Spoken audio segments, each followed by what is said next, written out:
నన్ను మీరు నమ్మొద్దు యూపీఎస్సీ కోచింగ్ విషయంలో. ఈ మాట ఎందుకు మాట్లాడుతున్నా అంటే, నేను కొన్ని విషయాలు చెప్పాను. యూపీఎస్సీ కోచింగ్ జాయిన్ అయ్యేటప్పుడు బ్యాచ్ సైజ్ తెలుసుకోండి, సిలబస్ ఆన్ టైం కంప్లీట్ అవుతుందో లేదో తెలుసుకోండి. కొంతమంది మీరు ర్యాంక్స్ కొట్టామంటారు, కానీ ర్యాంక్స్ కొట్టారా లేదా అనేది మీరు తెలుసుకోండి, నాకు చెప్పొద్దు. And at the same time ఈ కోచింగ్ ఏ విధంగా జరుగుతూ ఉంది, ఫ్యాకల్టీస్ ఉన్నారా లేదా క్రాస్ వెరిఫై చేసుకోండి. ఆ ఫ్యాకల్టీకి ఎక్స్పీరియన్స్ ఉందా లేదా, అండ్ వీళ్ళు చేసే ఈ ర్యాంక్స్ ఇవన్నీ కూడా నమ్మొద్దు అని చెప్పి నేను వీడియోస్ చేస్తూ ఉంటే, అలాగే ఒక పర్సన్ గురించి కూడా చేశాను. అయితే ఒక కమెంట్ చేసి ఏమని కమెంట్ చేశారంటే, అతను చాలా మంచి వ్యక్తి, దేశానికి చాలా సేవ చేశారు, మీరు అతని గురించి మాట్లాడితే నేను ఓర్చుకోలేకపోతున్నాను. So to be frank, on point మాట్లాడితే, నేను దేశం సేవ గురించి నేను ఎక్కడ మాట్లాడలేదు.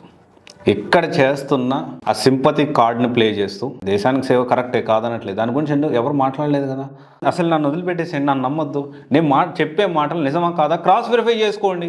ఇంకోటి విషయం, నేను ఒక ఇన్స్టిట్యూట్ గురించి చెప్పాను అంటే, ఆ ఇన్స్టిట్యూట్లో మీరు వెళ్ళి జాయిన్ అవ్వమని కదా, చెక్ చేసుకోండి, క్రాస్ వెరిఫై చేసుకోండి, కరెక్టా కాదా. 10 ఇన్స్టిట్యూట్లు తిరగండి, మీరు తెలుసుకోండి. ఇప్పుడు నేను ఎక్కడైనా చెప్పానా, నేను ఎప్పుడు కూడాను నేను సివిల్స్ క్రాక్ చేశానని చెప్పలేదు. నేను సివిల్స్ ఇన్స్టిట్యూట్స్కి, చాలా ఇన్స్టిట్యూట్స్కి నేను మార్కెటింగ్ అడ్వైజర్గా పనిచేశాను.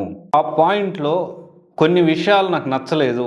విపరీతంగా ఎంత డౌన్ గ్రేడ్ అంటే, కొంతమంది జెన్యున్గా కష్టపడే వాళ్ళు ఉన్నారు, కానీ అవతల కాంపిటేటర్స్, నేను పనిచేసిన ఇన్స్టిట్యూట్స్ కాకుండా అవతల కాంపిటేటర్స్ ఎలాంటి ట్రిక్స్ ప్లే చేస్తారు, ఏం చేస్తారు అనేది చాలామంది కంటే, ఇప్పుడున్న స్టూడెంట్స్ కంటే కూడా బెటర్గా నాకు కొంచెం తెలుసు. అండ్ మోర్ ఓవర్ దెన్, నేను ఎప్పుడూ కూడాను ఒక ఇన్స్టిట్యూట్ని సెలెక్ట్ చేసుకునేటప్పుడు కొన్ని పారామీటర్స్ ఉంటాయి, ఆ పారామీటర్స్ని బట్టి, ఎందుకంటే ₹1,00,000 కట్టేటప్పుడు మీరు తెలుసుకోరా, మీరు తెలుసుకోమని చెప్పడం కూడా తప్పంటే ఎట్లా. సరే ఓకే, నన్ను నమ్మొద్దు, నేను చెప్పే మాటలు కూడా నమ్మొద్దు, వినండి, ఇది నిజమా కాదా క్రాస్ వెరిఫై చేసుకోండి, అయిపోతుంది కదా. ఇంకెందుకు దాని గురించి డిస్కషను.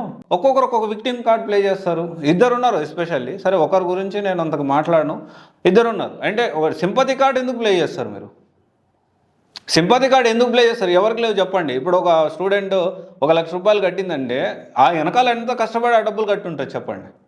ఇది క్రాస్ వెరిఫై చేసుకోండి అని చెప్పడం తప్పంటారా.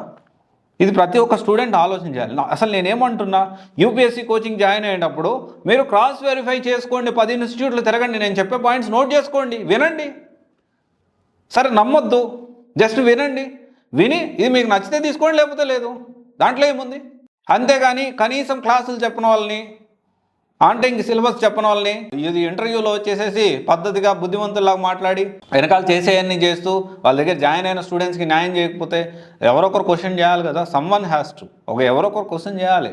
దీనివల్ల నాకు బెదిరింపు కాల్స్ వస్తున్నాయి, ఆల్రెడీ నన్ను ఇబ్బంది పెట్టాలని కూడా చూసారు ఒకరైతే. సరే నేనేమంటున్నా, ఇదంతా పక్కన పెట్టండి. ఇప్పుడు మీరు నేను చెప్పేది నమ్మొద్దు, నేను చెప్పే పాయింట్స్ కన్సిడరబుల్లా కాదా, అదొకటి మీరు ఆలోచన చేసుకోండి.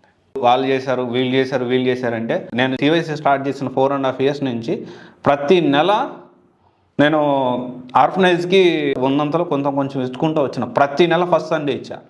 న్యూ ఆస్ట్రియా ఫౌండేషన్, ఇప్పుడు అది సికింద్రాబాద్లో ఉండేది, ఇప్పుడు బోరబండ దగ్గర వేరే వాళ్ళతో కలిపి అక్కడ ఉన్నారు పిల్లలు, ఒక 30-35 మంది పిల్లలు ఉన్నారు.